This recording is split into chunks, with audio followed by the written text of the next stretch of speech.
So if that's true, why is it? Do you agree that the happiest women of the West are married with kids? I would have to look into it, but I think there are certain and objectively we know that, right? The women with kids are not the ones tearing down statues, right? They're the ones that actually have obligations. Does tearing down statues correspond to some kind of smiles per capita data set that I wasn't aware of? Again, it's like, it's a little bit of a one-liner. The happy and the grateful usually don't go burn down Wendy's in their spare time, of which we saw in our country all throughout a single summer. But as a side note, you would agree, objectively, study after study, survey after survey, that the women of the West that are married and have children, especially a lot of children, are far happier than even the ones that earn more money correlated at the same age. So I also don't think that happiness is a very good metric, and neither do you, because you think gay people shouldn't just pursue happiness by being gay. They have other moralistic considerations to be making. So I don't think smiles per capita is a particularly convincing way to measure whether or not we should encourage women to be autonomous. I think we should maximize agency within a fair system that has reasonable parameters because it's expedient, it's good for the economy, it's logical, it's a moral thing, because if we can't prove material harms, we shouldn't discourage it. And also self-reported studies is a really flawed way to do psychology. It's the week before my university exams right now, and I'm standing here explaining the basic methodology behind survey collection in sociology, which you don't even think is a real subject, to Charlie Kirk. If I took one of those surveys right now, I'd check extremely miserable. But so would a Palestinian child who's been torn to smithereens. How are we going to measure? You would say extremely miserable? No, I'm kind of making a joke. No, I mean, but seriously, like, but hold on. I mean, like, that's an important point, though, is that the women of the West have it the best. True.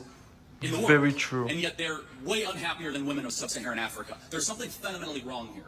Because the women of Sub-Saharan Africa have something that a lot of women in the West do not have. The women in the West have cats, and they have good jobs. And the women of Sub-Saharan Africa, they have a belief in the divine, and they have kids. And maybe there's a biological undercurrent that is keeping a lot of women... You started so well. You started so well right there. Like, right there, you had like a gotcha moment. You could have used that a lot better than you did just now. You could have used that a lot better than you did right now, because right now you just made your whole argument look flawed, because she even felt it as well. If you looked at her facial expression, she actually even noticed as well. Like, it's more like you had actually gotten her, but now you just ruined it by giving that example, by going that kind of undercutting kind of thing. Like, you just ruined it. You could have done a better job with that argument, because you already had play right there. You just had play the moment you actually talked about how the women she said she was miserable despite being in the West, and despite having so many privileges by being in the West. And then you made the comparison of, okay, what about women in Sub-Saharan Africa? Right there, you already, like, why exactly are you miserable despite the fact that you have it best? Like, why exactly are you miserable? Like, right there, you could have just drawn out so many comparisons, so many bases, so much argument as to, oh my God, you just ruined it. You just ruined it. From realizing their full potential. And so without reading your phone and just, like, connecting. I'm not really reading my phone. Well, it's fine. For sure. Then you can answer without it. Fair enough. Would you agree that it's a good thing that more women get married and have children in the West? I would ask you, would you say that a Sub-Saharan African woman who's experienced female genital mutilation and checks extremely happy in a survey, and I also would check extremely happy in a survey, who do you think would be objectively more happy, even if they both check the same answer? No, again, so I fully, if you want to talk about how Islam mistreats women, we could talk all day long. Like, I'm all for that. Me too. Why do you bring in Islam? Okay, good. So we agree. Absolutely, we agree on many things. We should shut off Muslim immigration to the UK, right? We totally agree. I think that all religious fundamentalism is bad, and if you take that logic, we should also not allow evangelical Christians to okay. either. Hold on a second. Can you show me what would your example, because I had 50, a single Christian country that you would say mistreats women, right? America. Oh, really? Yes.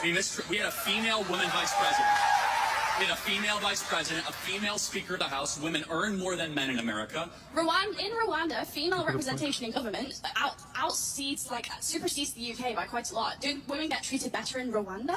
Okay, I might be super off this. Like, is Rwanda Islamic? Like, I'm not totally sure. I don't think it is. Why do you like, go straight to Islam? I don't know, actually.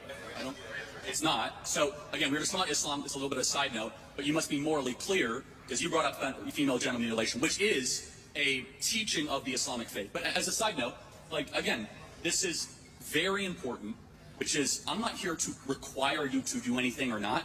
I'm making a simple observation, which is objectively true regardless. The women of the West are miserable, and they're miserable for a reason, because we've told them to suppress how they are made by God and pursue something else and get a bunch of trinkets and get a bunch of promotions, and they end up at 38 years old with a big flat in London, and they're miserable.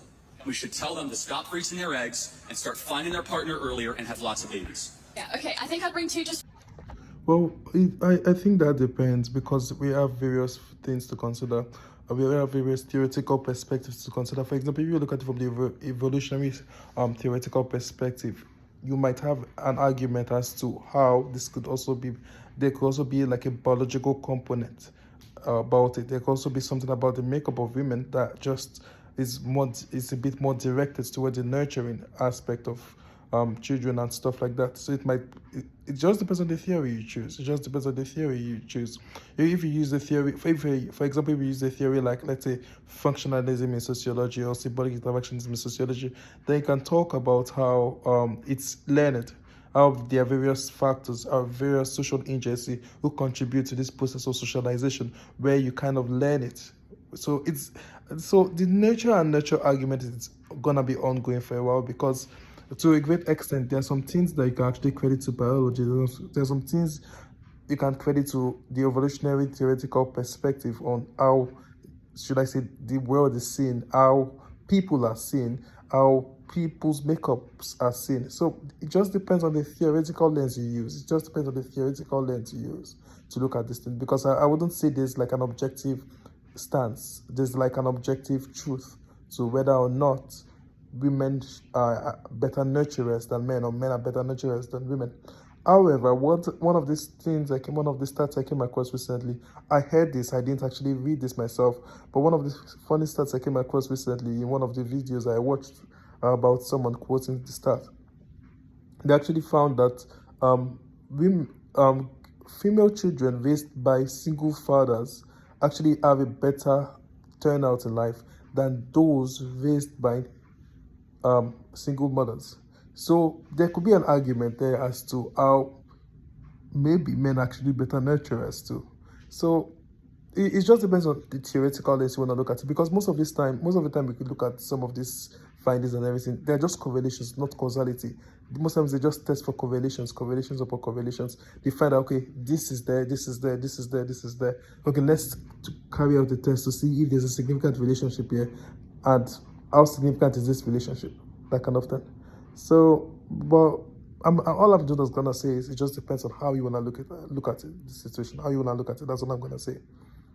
Final points to this. First one is just really intuitive, right? Which is that if you actually care about women's happiness, then the solution is to structurally support them. That means universal childcare, shared legally enforceable parental leave, and in Nordic countries where women have high workforce participation and also some state support, they report higher life satisfaction than in more conservative countries, including America. So if your metric is happiness, just use satisfaction surveys. They're BS. So our satisfaction surveys bullshit or not? Because you told me do you acknowledge satisfaction surveys or not?